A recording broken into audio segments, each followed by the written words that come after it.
Muy buenos días, estudiantes. En esta mañana vamos a abordar el tema de la Santa Inquisición.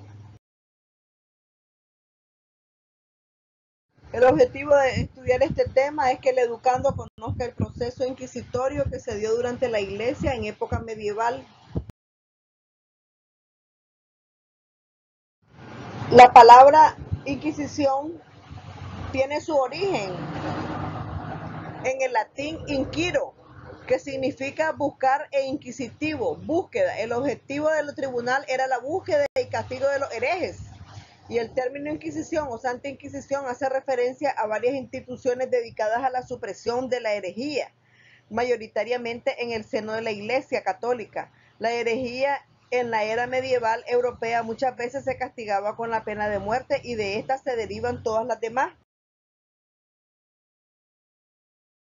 La Inquisición medieval también estuvo bajo el mando directo del Papa y sus orígenes están en la persecución de los cátaros o albigenses, quienes eran considerados sectarios por criticar los excesivos lujos de la Iglesia.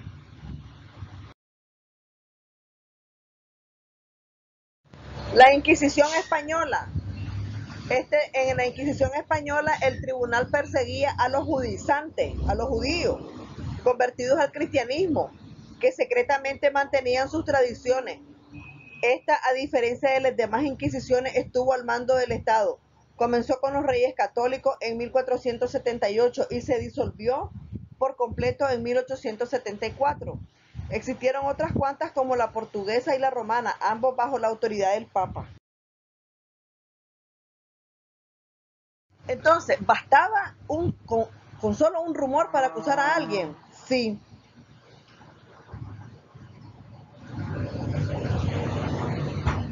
Si bien es cierto que los procesos de la Inquisición se alejaban del derecho romano y del conocido procedimiento acusatorio en que las partes acusado y perjudicado presentaban pruebas ante el juez, pues este decide a favor de uno o de otro, y la mayoría de las veces el tribunal buscaba que una acusación tuviera por lo menos dos quejosos para poder iniciar un proceso, y este era muy largo. Vemos entonces que no había un largo tramo a la hoguera. Generalmente el proceso se podía dividir en 6 partes. Estamos hablando de todas las etapas en que se dividió el proceso inquisitorio. La primera etapa consistía en el edicto de fe, y este significaba que no era más que la invitación a denunciarse a sí mismo, si es que alguien se creía hereje, así como a denunciar a otros. Este periodo correspondía a un lapso entre 30 y 40 días. La detención es el segundo paso de este proceso inquisitorio.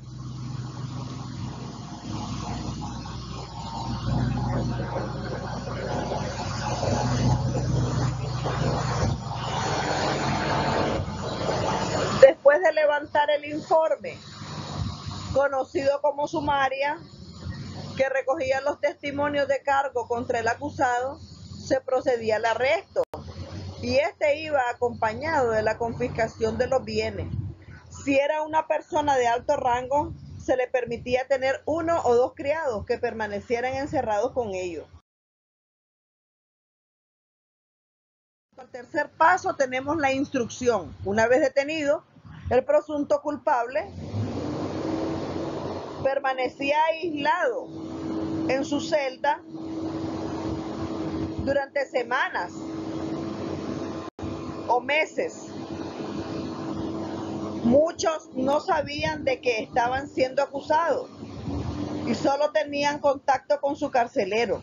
Cuando finalmente los inquisidores interrogaban al prisionero, pues entonces las preguntas tenían que ver con los oficios que habían desempeñado. Hasta entonces, quiénes eran sus padres y sus abuelos, ciudades donde ellos habían vivido, quién era su cónyuge, sus hijos, qué estudios y viajes habían realizado.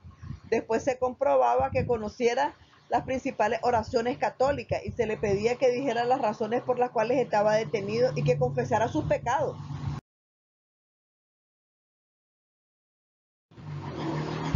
En el 4.º paso de este proceso inquisitorio está la tortura.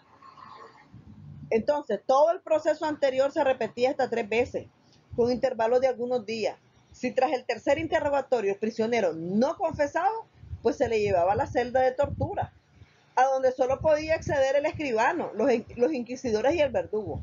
La tortura a los prisioneros era para hacerle confesar, aunque los inquisidores eran conscientes de que el tormento no era un medio seguro de obtener la verdad.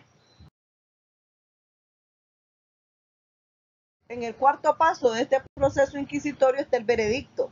Llegado a este punto era imposible declarar a un acusado inocente, pues era preferible decir que no habían pruebas suficientes. Según el grado de culpabilidad, se distinguen 3 tipos de acusados: los herejes que niegan serlo, a pesar de las pruebas; los culpables que sí lo confiesan; y los pertenizáes.